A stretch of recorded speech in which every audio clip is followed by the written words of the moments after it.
Well, today is the last date for submission to the Code of Conduct on Mortgage Arrears, and many families out there are deeply worried what is contained within this review. Sinn Féin is publishing our review, and we've met with the Central Bank Governor in relation to the mortgage arrear crisis this week. What we basically are calling for is a four-point approach from the government, which is what Sinn Féin calls the fair mortgage proposals. It is about the family home protection in law. It is about adjudication where agreement can't be met by the lender and the borrower. It is an independent panel that is allowed to impose solutions, and it is leading to long-term resolutions that allow for debt write-down, and that's what FAIR stands for: family home, adjudication, independent and long-term resolutions.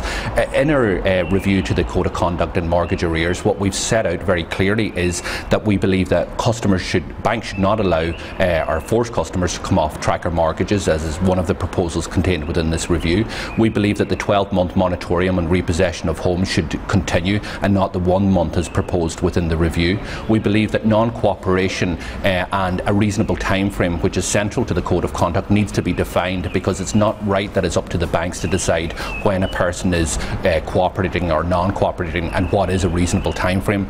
We also believe that there is a number of appeals mechanisms that exist at the minute which are within the appeals mechanisms of the bank, but at least there's an independent person sitting there. The Code of Conduct wants to move two of these areas away from the independent appeals mechanism and back into the bank's complaints department, and we think that is flawed as well. There needs to be a proper overhaul of how we deal with mortgage distress, and in our view it needs to be underpinned by the FAIR model, which is about family home protection, adjudication where agreement can't be met, by an independent panel that can impose settlements that can lead to long-term resolutions, including debt write-down.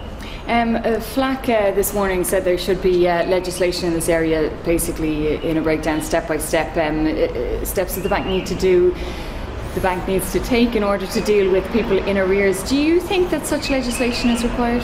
I think what's very clear is that all of the weight is with the banks at this point in time, and the people who are being called in before the banks that are in mortgage distress are completely at the mercy of the banks, and this is one of the things that we want to do. We want to tilt it in favour of the consumer, of the mortgage holder, that allows them a bit of empowerment, that takes the veto off the bank, that sets up an independent panel that not just looks out for the interests of the bank, but looks for the interests of society. So that is why it is wrong that we have a Code of Conduct in mortgage arrears that allows the banks to determine, for example, when somebody is non-cooperative, when somebody is non-cooperative within a reasonable time frame. And there is serious punishment if the banks deem you to be non-cooperative. For example, you will not be able to avail of the personal insolvency legislation, which will be a huge detriment to people out there. It is very clear over the last 5 years that the banks have not behaved appropriately in relation to this issue. That is why it is crucial that the government actually break down in detail what this means in detail for the Code of Conduct and mortgage arrears, and not leaves it to bank officials to determine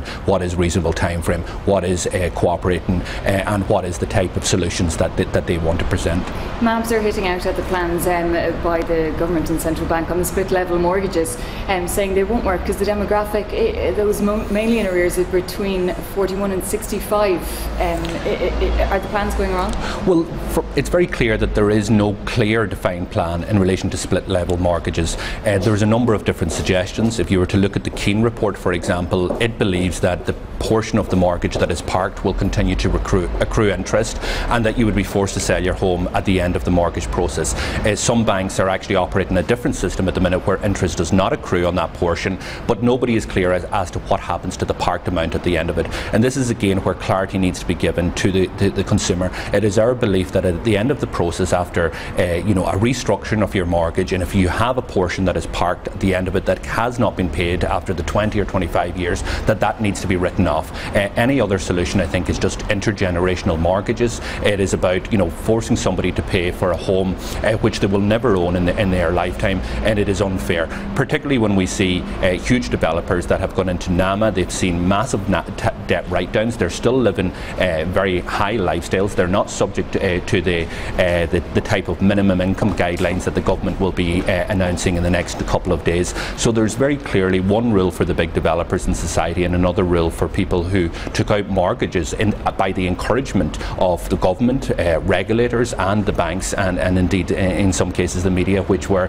you know, littered with property supplements in their papers every day. So we need a bit of fairness here, we need a bit of balance in relation to this process, and that is clearly what's missing at this point in time.